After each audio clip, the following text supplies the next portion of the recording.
बन्या पानी रे भासी चाषी मृत बिलरू फेरुथिबा बेले पहाड़िया नाଳରେ भासी जाई जणे व्यक्तिଙ୍କ मृत्यु हेबा भली घटना घटिछि देवगढ़ जिला बारकोट ब्लॉक मादलिया ग्राम रे। मृतक जनक हेले मादलिया ग्रामर पूर्णचंद्र आपट। से चाष करी परिवार प्रतिपोषण करुथिले।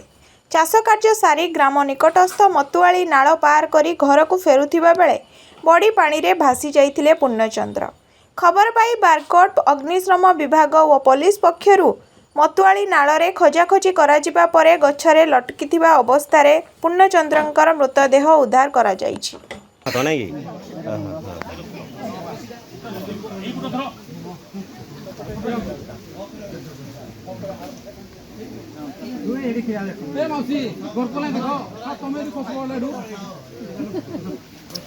मजा लगी।